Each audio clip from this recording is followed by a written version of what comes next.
I got infinity money. Mob. That's not worth that, dude. I'm not I want Cat. We're 6 games into the season, Omar. Still, I'm just or not 7. I'm just not counting on Cat to do that well. I mean, he's been regressing. Maybe you aren't, bro. Okay, but please tell me he hasn't been regressing. Please tell me he hasn't been regressing. Omar's best arguments during trades is, "Oh, yeah, this player is regressing. He's just not going to do good this whole season." And then why do you want him then? I mean, you know what though? Most of the time it works out. Why do you want him then? Most of the time it works out for me. You gotta talk. Yeah, let's keep going. We got games. We got games to watch tonight. Yeah. Anyway, welcome everybody to the Beyond the Backboard Podcast. I'm Omar. That is Earl. That is Max. How we doing, boys? How we doing? Not bad. Always good to talk to my favorite Knicks fan, Max and Omar. Wow. He's here. Much appreciated, Earl. Much appreciated. You know, Earl, we've definitely got closer throughout this podcast experience for here. sure. And we tend to talk shit to each other. me and Max are just like Shaq and Kobe, man. But that's crazy. That broke me. You're like Derek Fisher, you know? I'm Derek Fisher.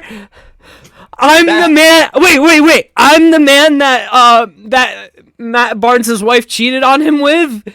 I'm that guy.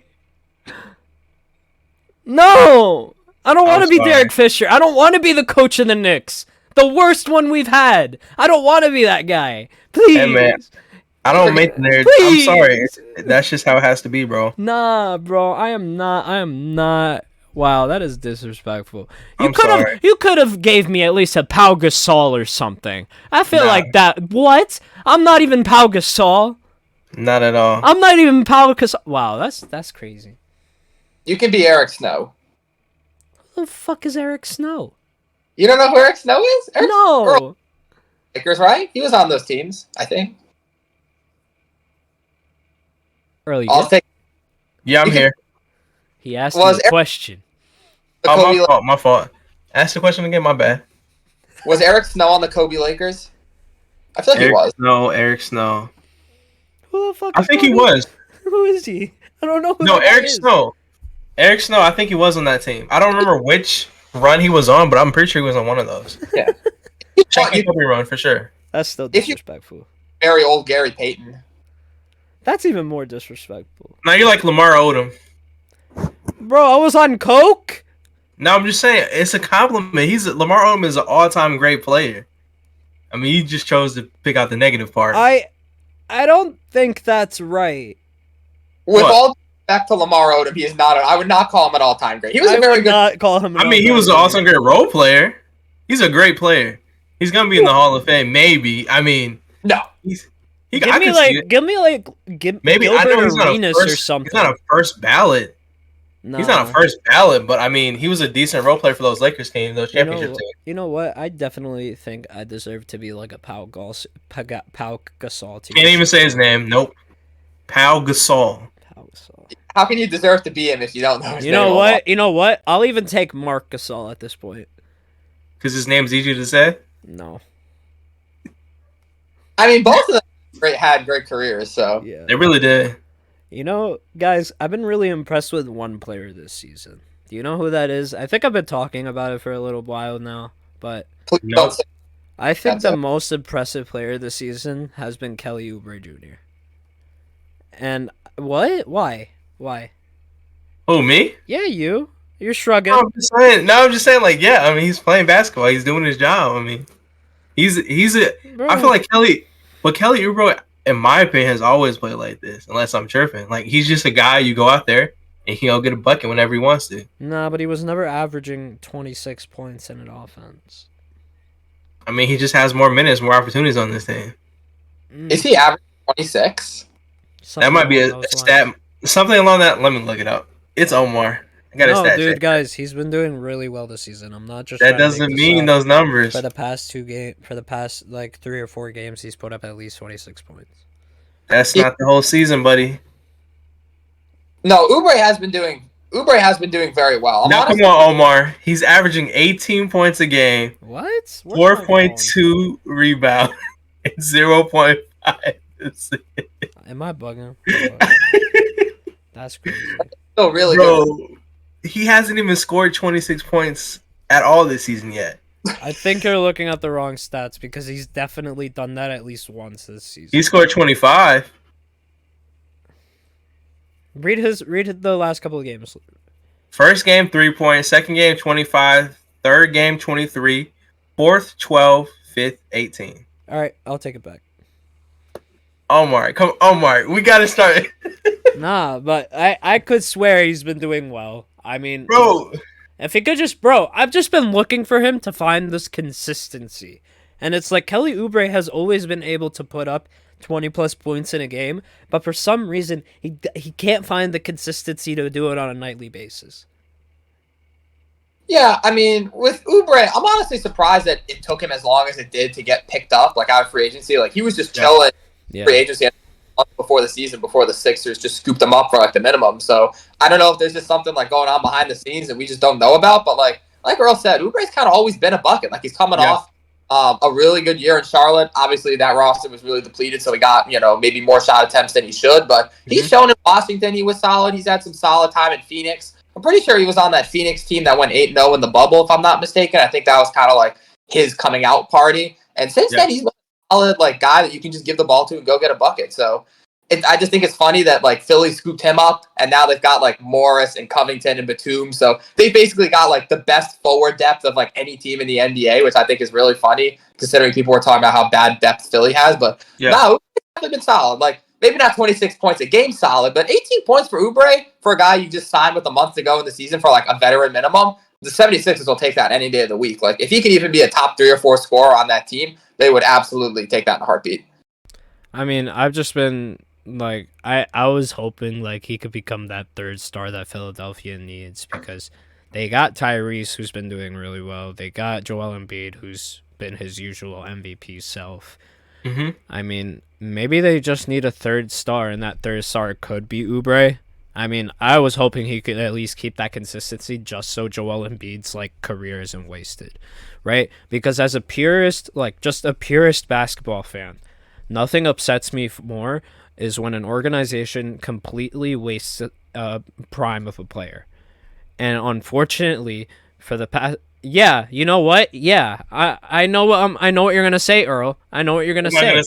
Carmelo Anthony. You're gonna say Carmelo Anthony, and you know what? But wait. Let me finish my point because that equally upset me. That's what I'm trying to say. Yeah, I agree with you. Because it's I'm not a fan. I was not a fan when Carmelo lost because I know Carmelo was an all-time great. He's going to be in the Hall of Fame.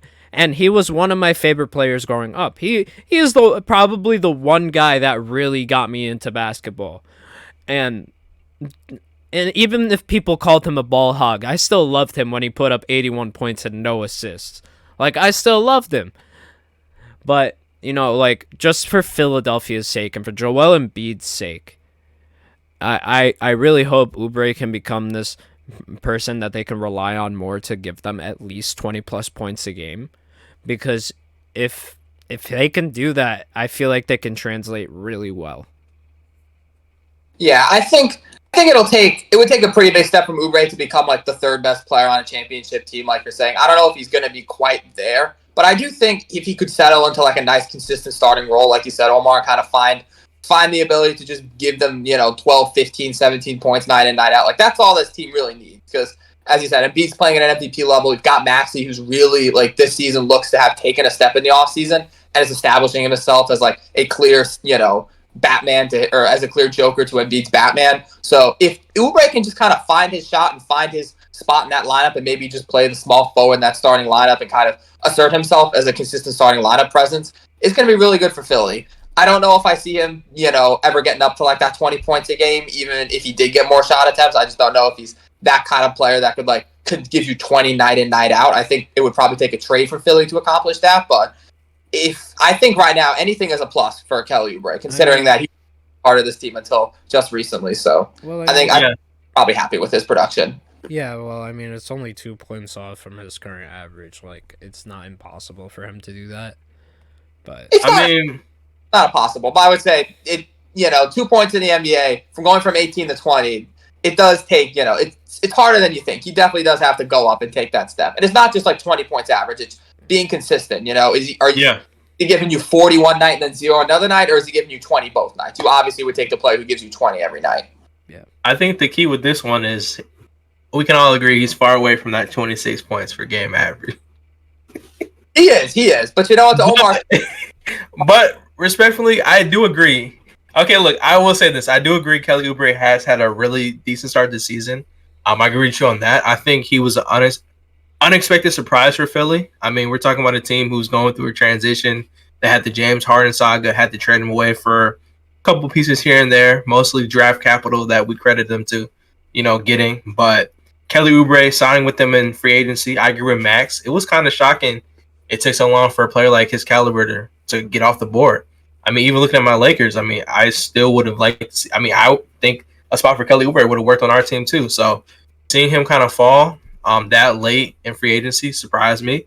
And I'm just glad he's getting that type of success over there in Philly. So if he keeps getting his minutes, all they need him to do is be consistent.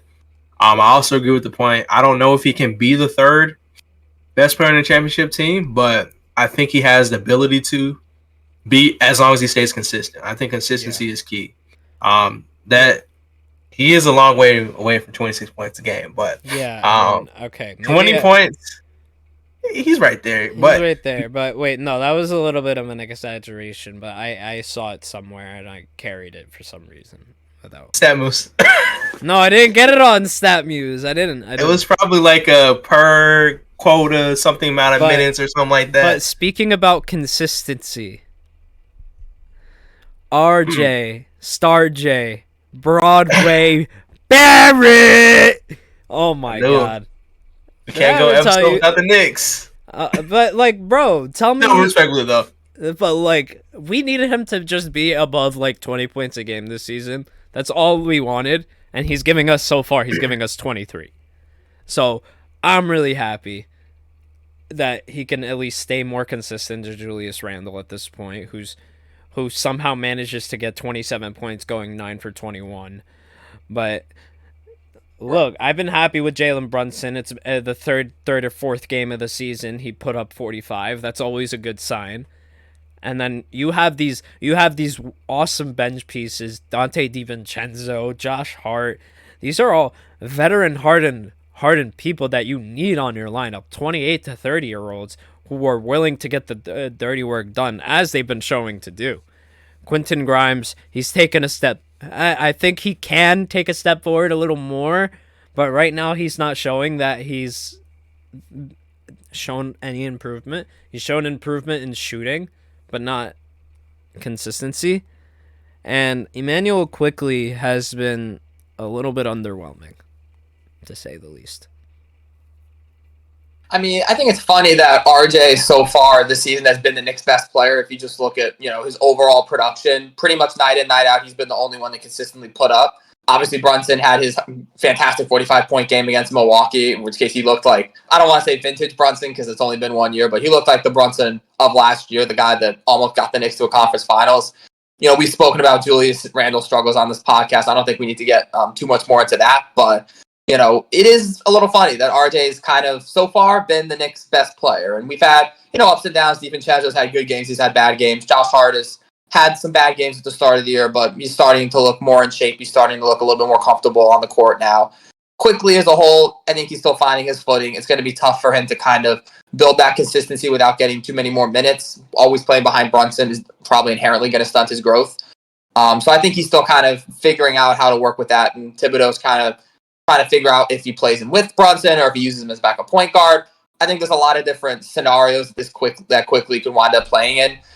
In Grimes, it's just tough for him to kind of take a step when he doesn't really get the ball much. Whenever he's fifth option on offense. So I sympathize with him because it's tough to show what you've worked on in the offseason when you're really only getting the ball in the corner off of, Randle triple teams in the post.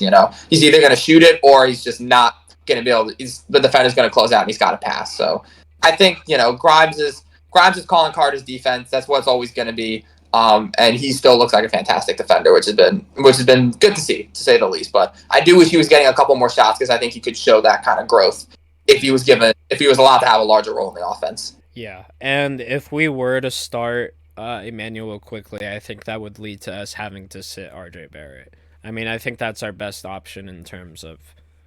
I mean, obviously, you would probably have to pull something where RJ Barrett will still be getting starter minutes, but would still be having to come off the bench, right? But we still need that. We still need that defense in our starting lineup. I see that Tom Thibodeau would probably put, if Emmanuel quickly were to be thrown in the starting lineup, it would probably have to be, okay, Quentin's going to take RJ's spot for at least 5 minutes into the quarter, and then RJ comes in with the offense. I mean, I don't think RJ would ever get benched per se. I think he's kind of carved out a good role for himself, playing with the second unit, kind of being like that one starter who goes out with the bench. He can kind of be the guy, and the offense can kind of run through him. And I think RJ plays much better with the second unit.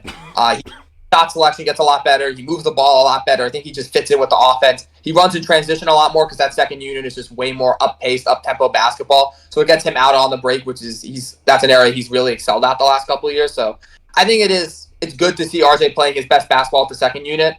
I want to see more of that, honestly. I think it's fine starting him as long as, he is the first starter to come out. You rest him, you play him with the bench, and obviously he closes the game with the starters. Yeah.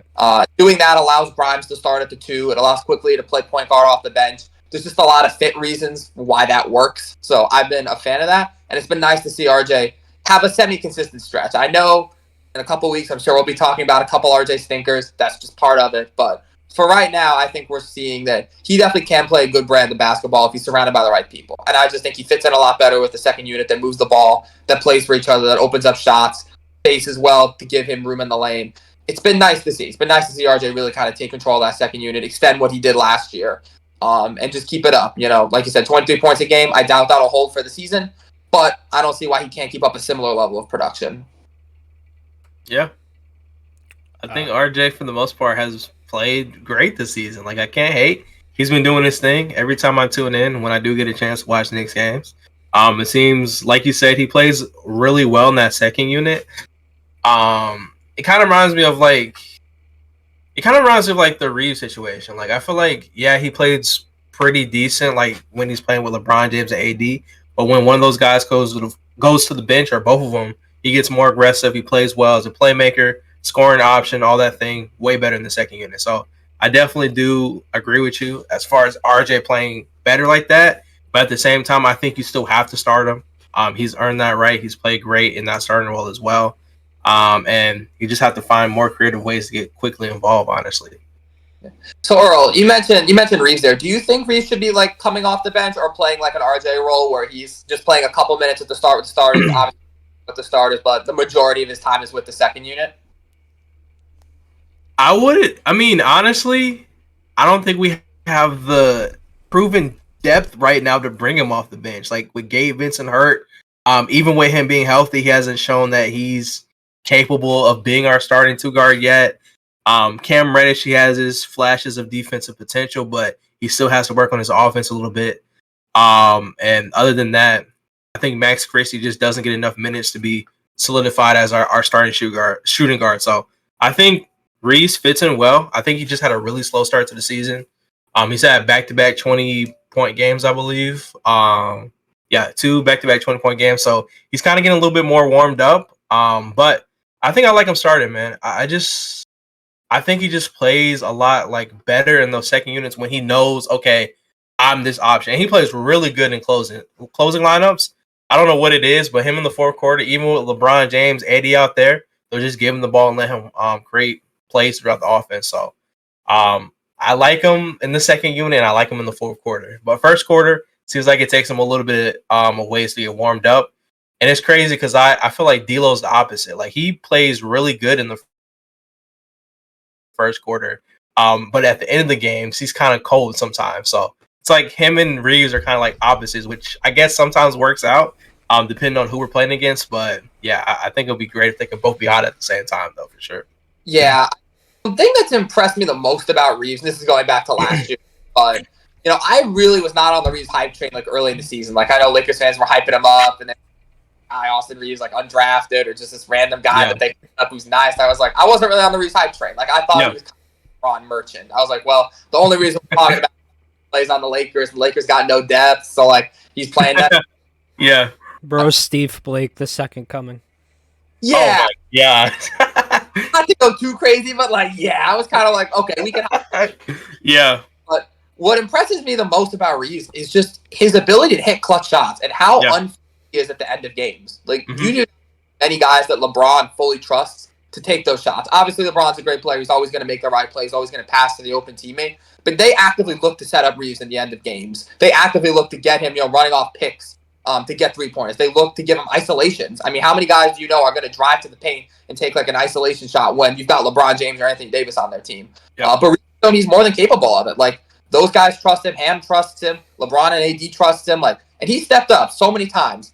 I mean, he's the perfect fit next to LeBron because he's just that guard who can get his own shot. He's a fantastic knockdown shooter. So if you even leave him for a split second, he's going to get that shot up and he's going to make it. So the fact that he can play so well in the fourth quarter and can take some of that pressure off of LeBron at the end of the games, especially as LeBron's getting older, it's something that obviously Anthony Davis can do plenty of. But the fact that you've just got like a naturally gifted scorer like Reeves to play next to them, it just makes LeBron's life so much easier. And you can tell how much he appreciates that. Like, LeBron he loves Austin Reeves for that reason. Yeah. You get along super well. So it's impressive that like this kid has only played a year or two of like, high level NBA starter basketball, but he already feels like, a proven veteran when it comes to having the ball in his hands in the last 5 minutes. It's really impressive to me, at least. And I'm sure he will get it going later on in the year. He's just had a slow start. For sure. USA, I think a lot of the guys that played on Team USA, you see it, across the league, getting off the slower start. So I think in a month or two, his average will kind of come back to where it was last year, if not more, honestly.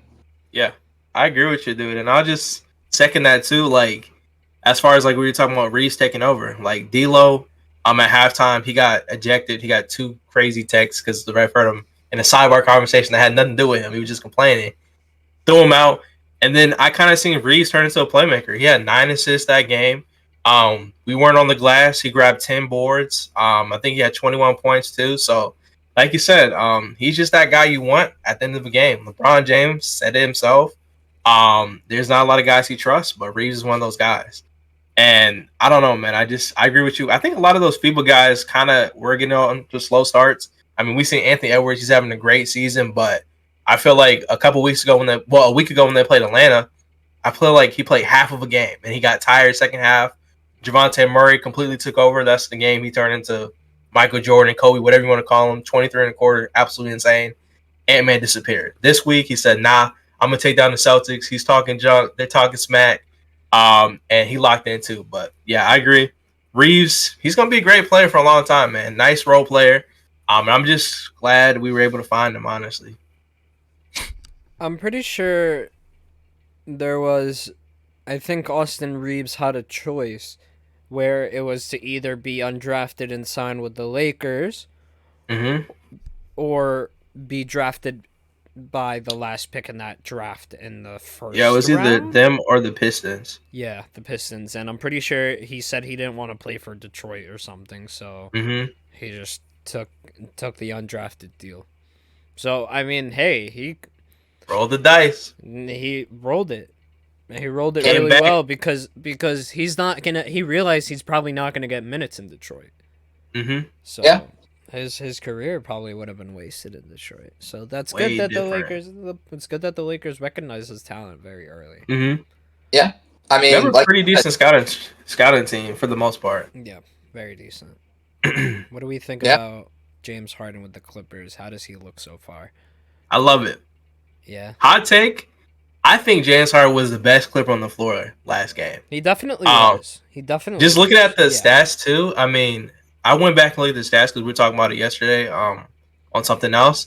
Like Paul George was like 3 for 11. Kawhi Leonard was like 1 for 7 from 3.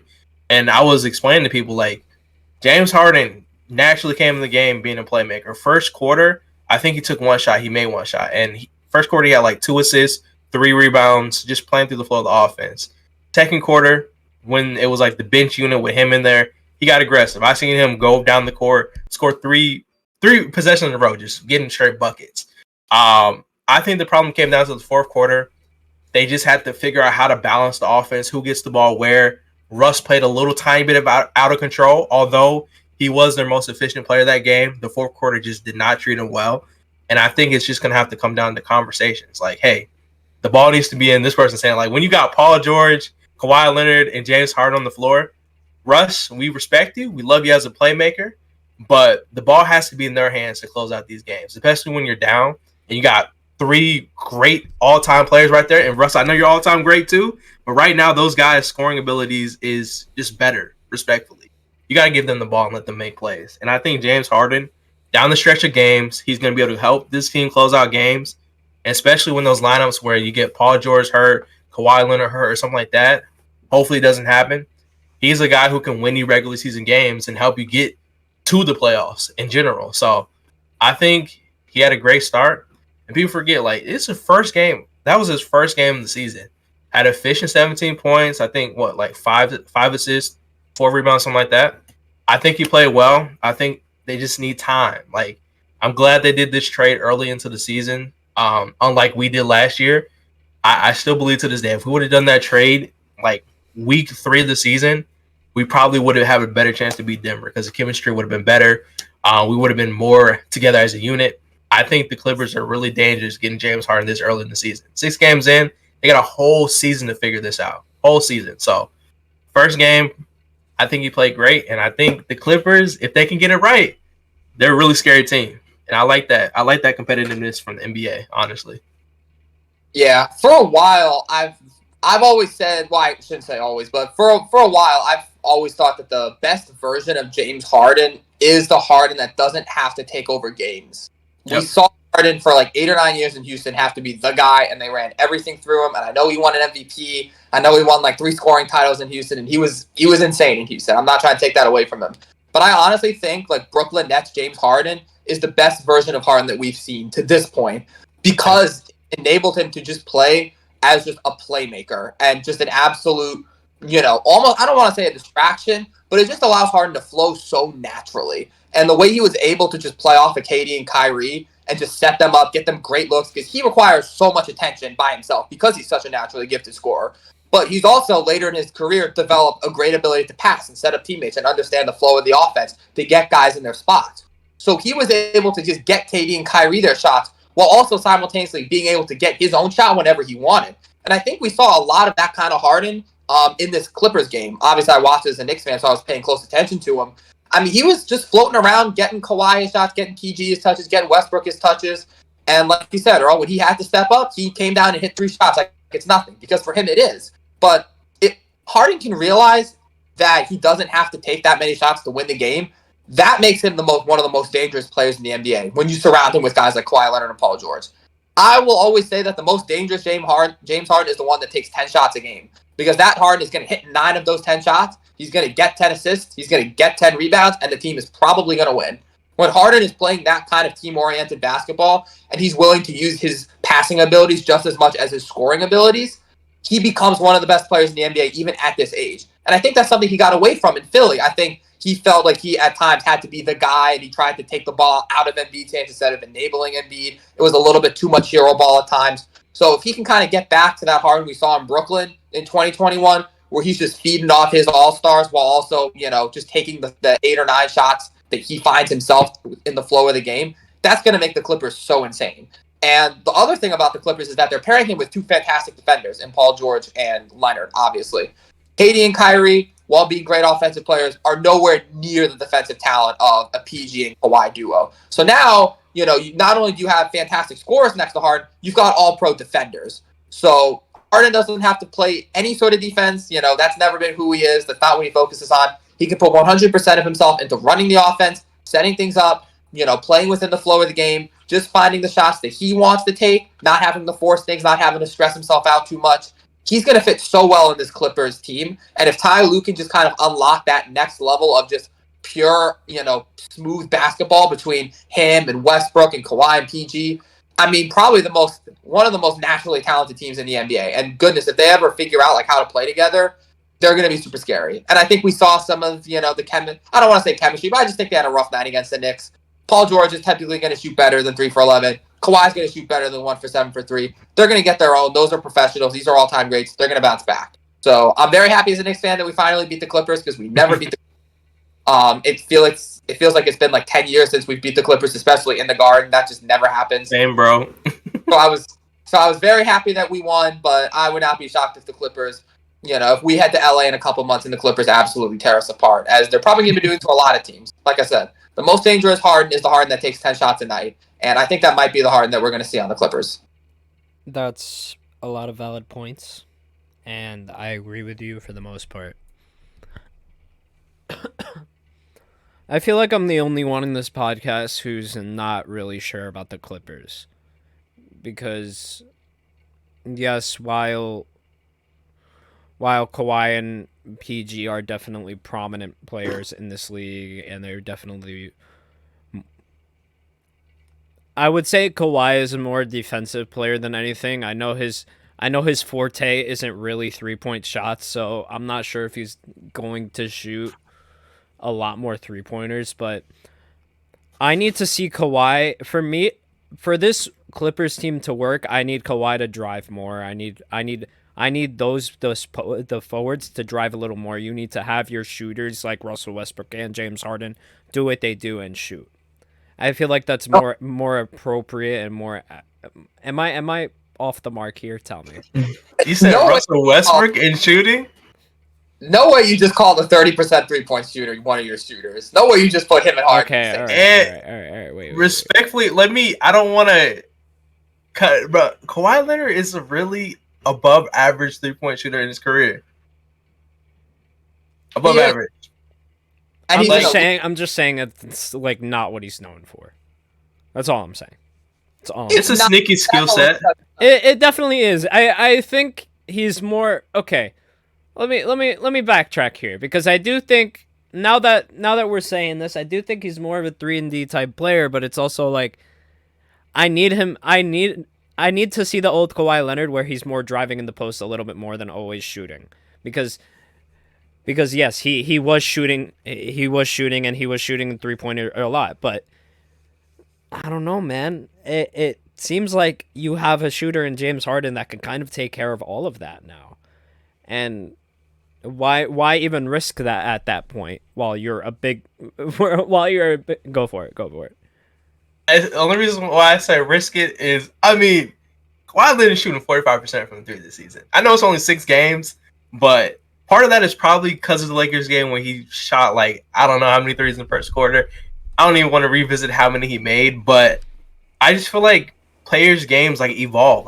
Kawhi Leonard has always been a decent shooter from what I'm seeing, because I just wanted to look back and make sure. Just look at stats. Coming into the league, he was 37% from 3. Right now, he's shooting around 45%. Last season, he shot 41%, even though obviously he didn't play a lot. He got injured and whatnot.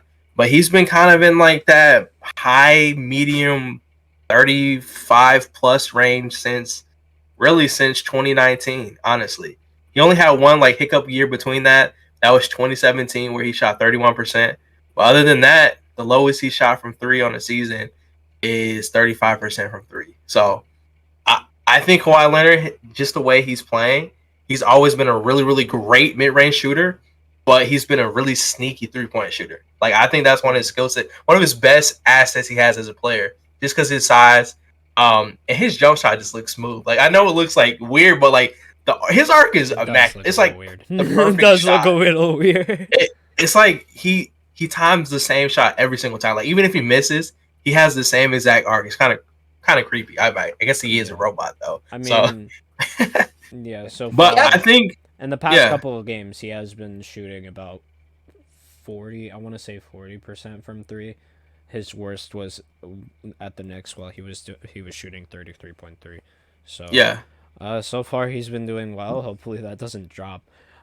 Look, I'm just saying, because the fact that they have James Harden and they seem to have shooters around them already. I'm not necessarily saying Russell Westbrook is a shooter, but I'm also saying they also have different shooters around them that they can go to in situations, and I feel like it gives more room for Kawhi Leonard and Paul George to more or less work in the post. I think that can. I get what you're saying, though. I get what you're saying. Yeah. With the addition of James Harden, gives you your forwards more of an opportunity to go drive to the paint as well. Yeah. I agree with you. I think, he can. And the only reason why I'm saying that is because we didn't see a lot of that versus the Knicks. That's the only reason why I'm saying that. And I'm saying Kawhi Leonard didn't shoot well from 3 against the Knicks. And I'm just basing it based off what I've seen, like from the Knicks. I'm making a generalized statement. I know that's not exactly correct, but that's what I'm trying to say. But no, and I'm only saying that because it's the first time we've seen James Harden, Kawhi Leonard, and Paul George on the floor together with Russell Westbrook. So that's also one of those reasons why I'm saying I would like to see a little more driving from Paul George and Kawhi Leonard. I think an ideal situation for the Clippers would probably be using Kawhi as more of a post player because he is so elite at that mid-range. That's what I'm saying, yeah. Yeah, he's one of the few guys that like is going to hit that mid-range and has a good enough post game to get off his shot 99% of the time, albeit his form is poor. I think just objectively it's a poor form, but my goodness, it works for him. He is about as automatic from that area as anyone else in the league right now. So I think allowing him to kind of play in the mid-range and focus his efforts there and, maybe getting in the paint a little bit more along with Westbrook. I think Westbrook, it's no secret that his strengths are around the basket. His strengths are still slashing. His shooting leaves a lot to be desired, so I don't think they want to see him taking those shots. But allowing him to slash, allowing Kawhi to play in the post, it's just going to open up the three-point line for Harden and Paul George, who I still think are the two best shooters on that team by a significant margin. Paul George is very automatic from three. Harden can still do his step backs, can still isolate, can still dance on the perimeter, get up his shot whenever. So you give those two a lot of room to work around the three-point line instead of cluttering it with Westbrook and with Kawhi. If you can get Westbrook playing off the ball, maybe try to do some back cuts and V cuts using his athleticism to get to the basket, even without the ball. Again, not something Westbrook's necessarily used to, but I think he could definitely do it at this point in his career. And using Kawhi as more kind of a post-up option, someone who can just dominate the mid-range area by himself, I think that's going to be a nightmare for defenses to match up against. And I'd be shocked if we don't see Ty Lue kind of transition more towards that as the season goes on. Obviously, there's going to be some experimentation, some trial and error. He's got to see exactly what works and how to get the most out of his players. But these guys all have very different skill sets, which is something that's going to play the Clippers' benefit. They can do a lot with these four guys. Obviously, they're all super talented, so you can play them many different. It's all about trying to fit the puzzle together. And when you've got this much talent, it affords you to do certain things with puzzle pieces. Sometimes the puzzle pieces don't always fit together, but like when you got Paul George, Kawhi Leonard, and Westbrook and Harden, you can make some exceptions there. You can kind of squeeze the square. Those guys. All I'm gonna say on that is I hope they figure it out. I mean, look, we've seen this before where we try to force players to play with each other, and sometimes it just straight up doesn't work out. Like the whole Brooklyn ordeal, and then. And it's not like it wouldn't work out in Philadelphia. It was just the fact that Daryl Morey is just a horrible owner in the NBA. That's like the worst kept secret. Everybody thinks that. And I mean, look, James Harden is not a bad player, but I think he's going to have to get with the reality a little bit that he's probably going to have to start taking less shots anyway. That he's going to take a decrease in minutes. He's going to take a decrease in shooting. I think as soon as James Harden recognizes that, and so far he has, I'm not saying he hasn't, but as soon as James Harden recognizes that he's going to be taking lesser shots, I'm not sure. And I know the Clippers with James Harden do have a solid contention for a championship. And that's always going to be on the table with Harden, Kawhi Leonard. I mean, it's a stacked lineup when you look at it. So all I'm saying is that I'm not really sure about the Clippers. I don't know. I don't think Harden can guarantee them a championship, but I also think they have a good chance with him. But if that's not the case, Harden's probably not going to win the scoring title again. No, I don't think he's ever gonna win that again. Yeah, exactly. And that's no discredit to him.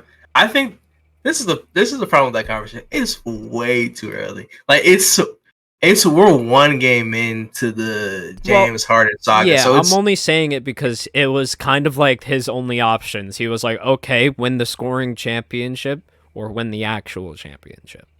No, yeah, I get what you mean. I'm just saying, like, just the conversation in general about like, are the Clippers a good enough team? Like, are they guaranteed? I don't think anybody's guaranteed champions. Like, watching these first couple games, I don't necessarily have a favorite for a championship yet. I think it's going to take me at least a month to kind of see. Like, I need a month of games to kind of see how people are playing. Like the Celtics, they look really great, and then they lose to literally just Ant-Man. Like Cat had the worst game of his career. Anthony Edwards carried that roster and won them that game pretty much by himself offensively. So, like, I could say Celtics, but what happens if they can't stop one player? They have all those defenders on that team, and they couldn't switch Jason Tatum onto him. They had Al Horford on him for like 3 possessions, and Ant-Man just pulling up in his face. Like, what type of adjustment? That's a Darvin Ham line of adjustment. I'm just saying. So, just looking at different things like that, like, I can't guarantee anybody a championship right now. Even with James Harden on the Clippers, like, I'm a Lakers fan, but I'm going to give the Clippers their props. Like, I think the key word here is if they can figure it out. Like, it's one game. I think that's why I made the emphasis on it was important for them to make this trade at the beginning of the season. Like, they have they have 70-plus games to figure this out. And if they do, like I said, they have the potential to be one of the scariest teams in the NBA. Like, it could work. Like James Harden, like Max said, I think the best version of him, I agree with you, Max, is when he played on that Nets team. The only difference between this team and the Nets team is they have defense. That Nets team had 0 defense. They had no defensive-minded players on that roster. Respect, except for Nick Claxton, pure defender. I give him that. He was the only one really holding it down in defense. And I'll credit Kevin Durant for his increase in defense that year. I think he played a little bit better. And in Phoenix now. But other than that, it was like a circus over there. This team, you have two-way players like Kawhi Leonard, Paul George. You got a pretty decent big in Zubac, although I do feel like he should be grabbing more rebounds for his size, respectfully. Mitchell Robinson handled him like a baby. No, for sure. Yeah, shout out to Mitch. Shout out to Mitch, the best offensive rebound this league has seen in 5 years. I'll give you that. Okay, whatever. I'm not gonna argue that because I don't have the stats on hand, so I don't know. But my point is, I think it's just way too early to say if this team is good or if they're good or not. It's one game. I think it's hard to base everything off of one game. Yeah, I think that's fair. Yeah, I think barring injuries, this team will. I think it's safe to say they're going to be dangerous as long as the health stays strong. They're going to be a contender. Yeah. As a Lakers fan, I'm scared of them healthy. That's just a fact. And that's not me that's just me giving pure respect. Like, I feel like the battle over LA, this is the realest version we've had in the last couple of years. Like, I'm excited for it. I'm glad they got their crazy roster.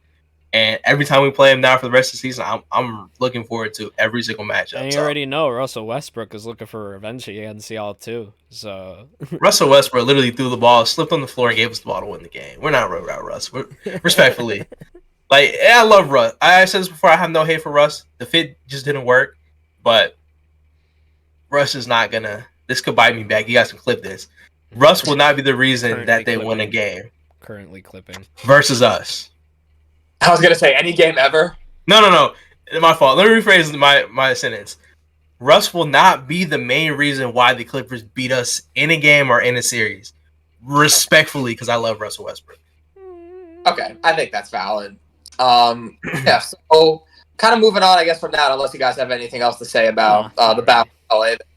Are there any teams, I'm curious, because I've been thinking about this, what team has kind of surprised you guys the most in a bad way? I know we talked about, like, Oubre is, like, a surprising, talk about RJ is kind of a surprising good player. What teams or players have really, like, disappointed you so far through this year? Can I go player? Player or team, or both. Dang, if you would have asked me this a couple of days ago, I would have had a different answer. But I'm gonna say, I don't know. Team or player? That's a great question, Max. Omar, please refrain from saying Julius Randle. I'm not gonna say anybody from the Knicks. Yeah, I wasn't gonna say. You know what? I think I'm gonna say. I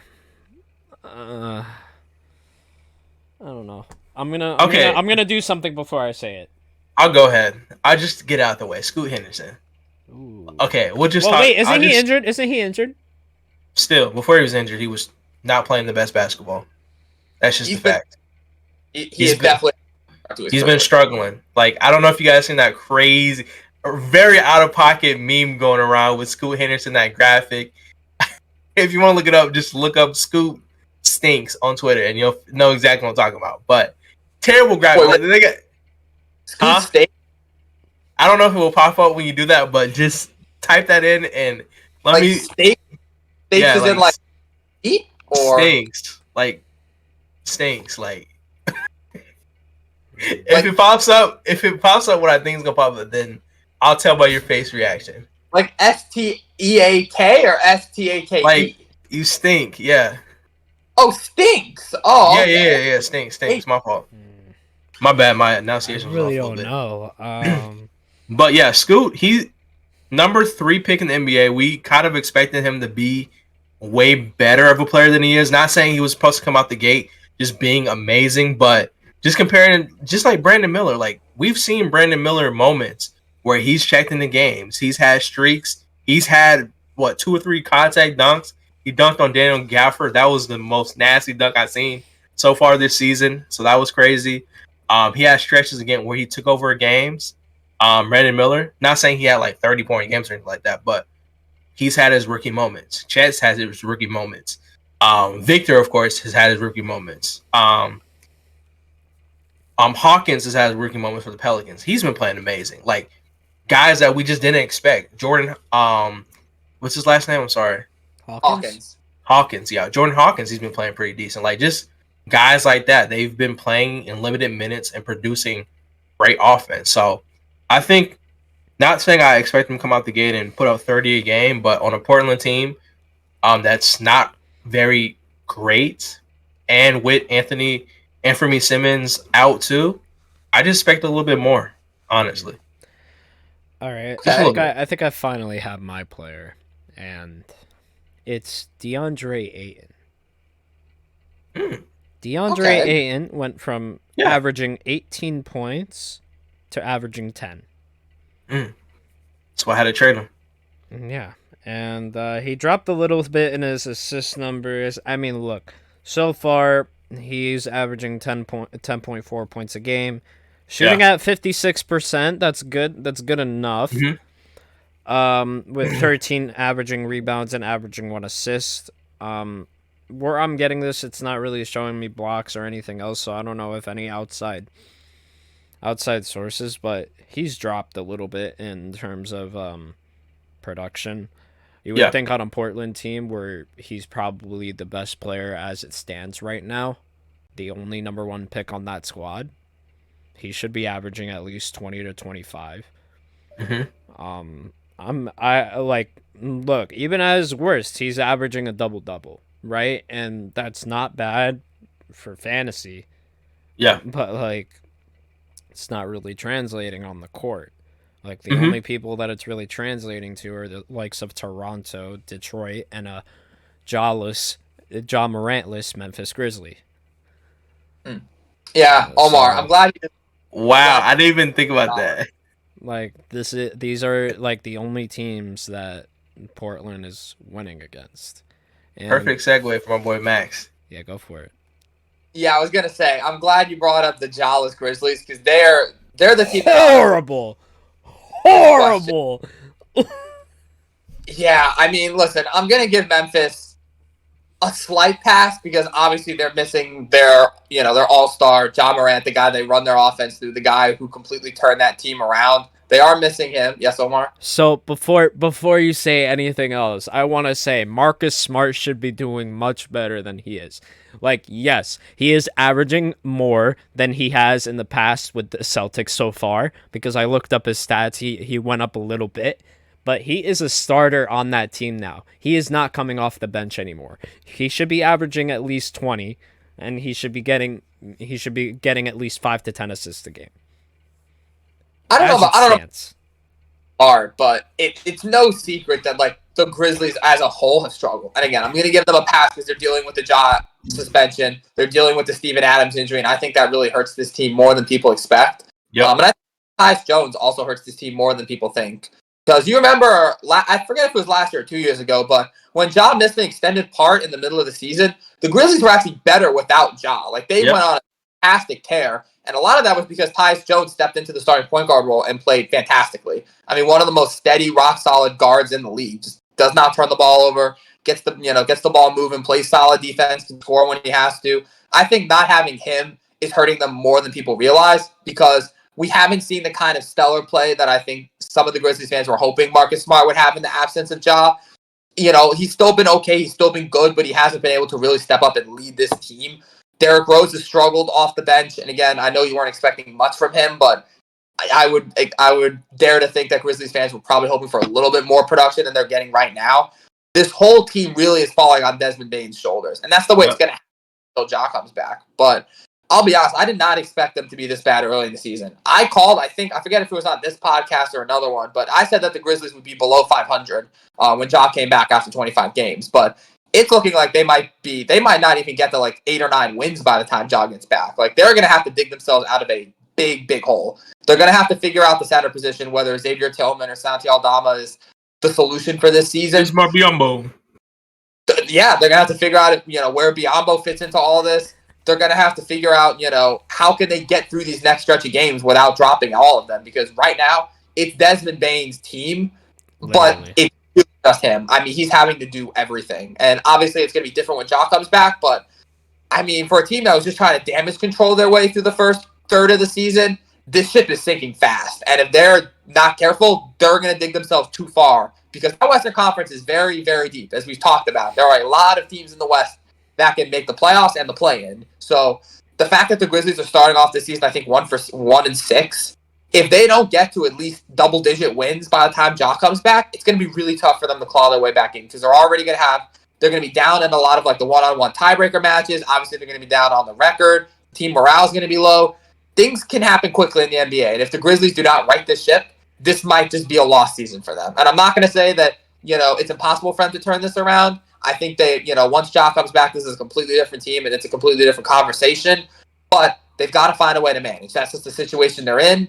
And if it does not turn around by the time Ja comes back, we might not see them actually take that step that we're kind of waiting for them to take. So I don't want to say this is going to be a wasted year for Memphis, but it certainly has looked, I think, worse than people expected. Even worse than I expected. Like I said, I was not high on them without Ja.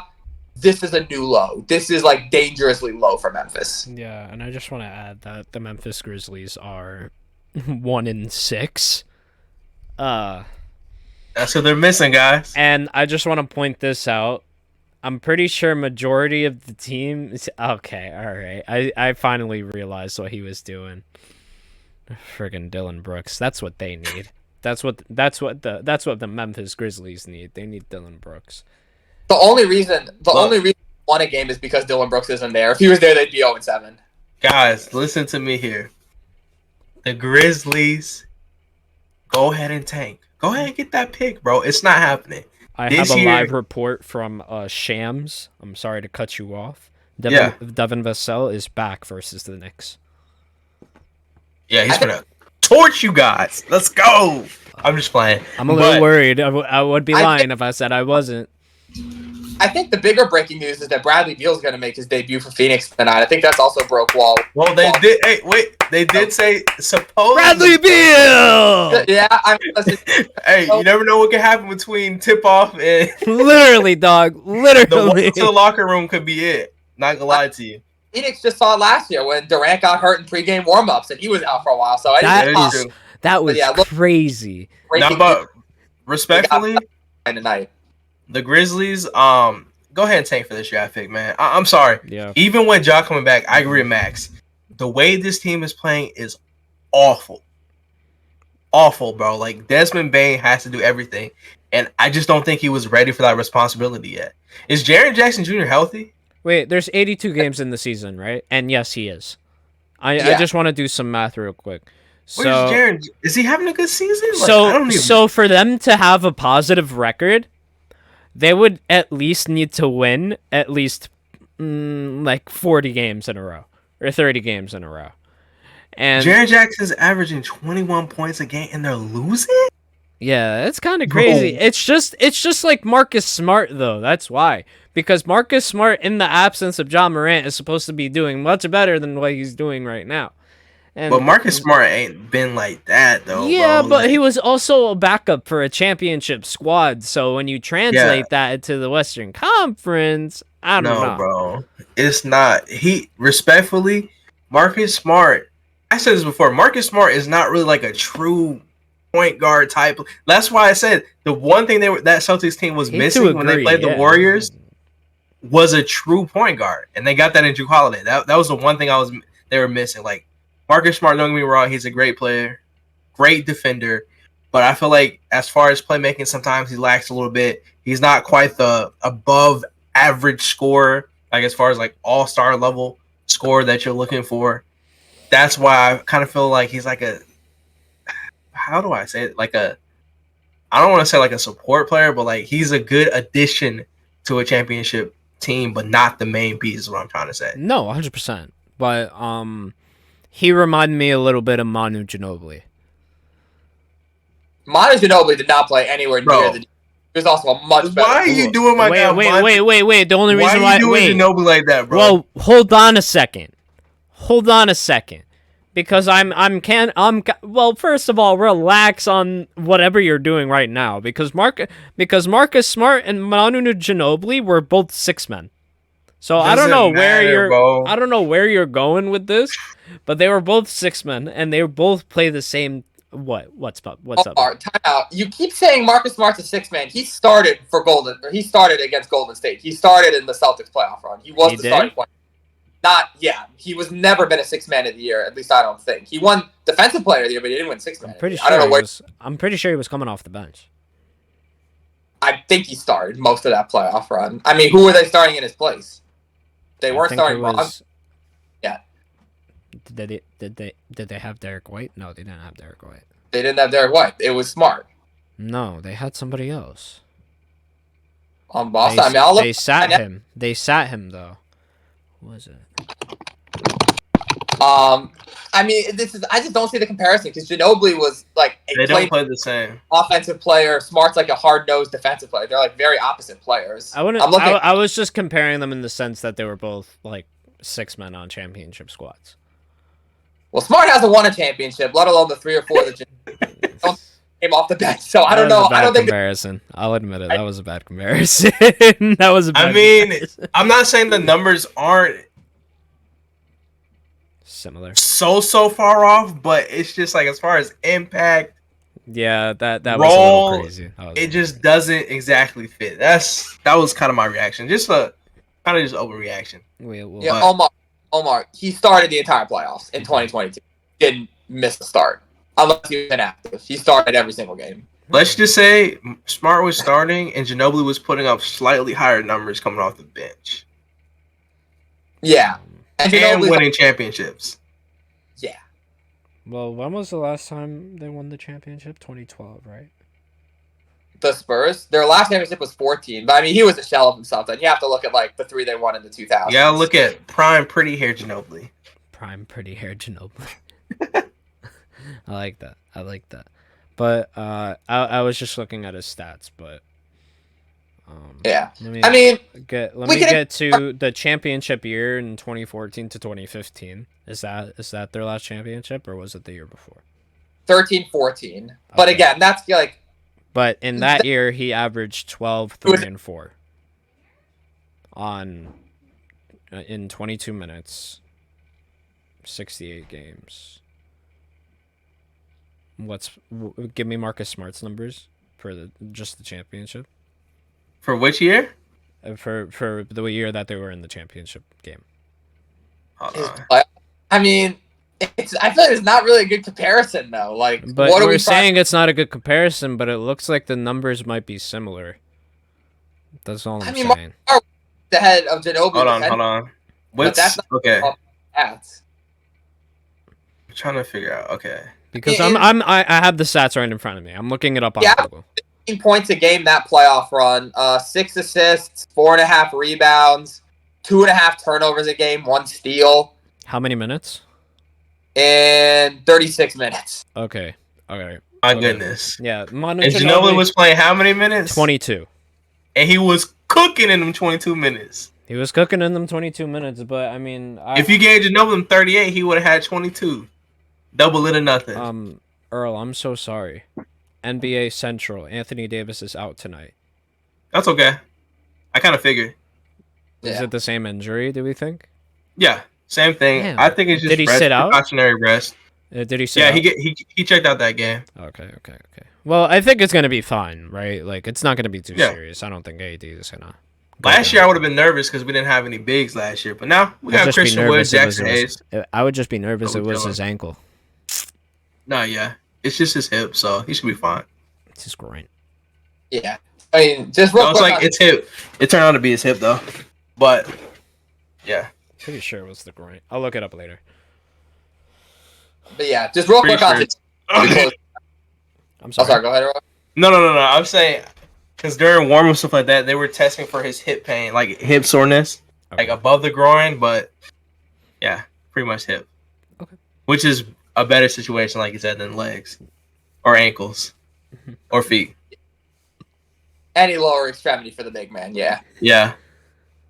But yeah, just real quick on Ginobili. People forget that he was the guy that led Argentina past Team USA in 2004 to win the Olympics. I'm pretty sure the last non-US team to win the Olympics. I think since the Dream Team in 1992. So, like, prime Ginobili was absolutely different. He was a fantastic player. People forget just how good he was and how big a piece of that Spurs championship. Like, absolutely played basketball the right way. Great teammate, great player, could score, playmate. He did a heck of a lot. And, we kind of caught the tail end of his career when he was, starting to be that sixth man for the Spurs. But, I mean, goodness, prime Ginobili was just an absolute walking bucket. And the guy was, I'm sure, 100%. Must have been. Yeah.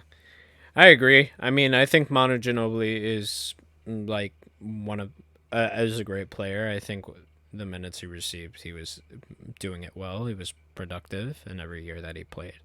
I mean, that wasn't, I'm not going to lie, I didn't read his best year, right? And his best year was just like earlier, and that's okay, because he was an older player when he reached to that finals. He retired in 2018. So we did reach the tail end of his career there. Yeah. Anything else before we end off the podcast for tonight, boys? Just shout out Manu Ginobili, shout out Pau Gasol, shout out Jordan Hawkins. I don't know. Yeah. 3 random talked about. Shout out to the Grizzlies because they're gonna win tonight by 32 points. Probably. Now that we went in, now that on Memphis, they're probably gonna kill it. 32-point win tonight for the Grizzlies. So when you watch this back, the boys here on the podcast said it first. I got Mitchell Robinson. Locking up Wemby tonight. I don't. As you should, but I'm a delusional Knicks fan. Don't listen. How many points is he gonna score though? Probably not much. I'm not gonna lie. Probably around 8. Like, I don't see him doing that well. I don't see him doing that well offensively, but defensively he's probably gonna be much better. Because I'm not gonna lie, Mitchell Robinson is like, yeah, he's tall, but he's also strong. So Wemby's gonna have to work for those rebounds. I'm not gonna say it's not gonna be hard for him because he's tall as hell and just reach over him and stuff. But Mitchell Robinson's gonna make it a fight. He's gonna make it a fight. No doubt in my mind. If this is a fight, I think Wemby's TKOing him in like the 4th round, respectfully. That's crazy. That is insane. But thank you to everybody who is subscribed, and thank you to everybody who is watching tonight. We want to appreciate you real quick. We're up on Spotify. We're up on everywhere, guys. So go follow everywhere us. You can listen. Yeah, everywhere you can listen. And also we post some shorts on our Instagram and on our TikTok. So make sure to give us a follow there as well. Thank you so much, everybody. Appreciate y'all. Have a great rest of your night. Stay solid. Guys. Stay solid. Adios.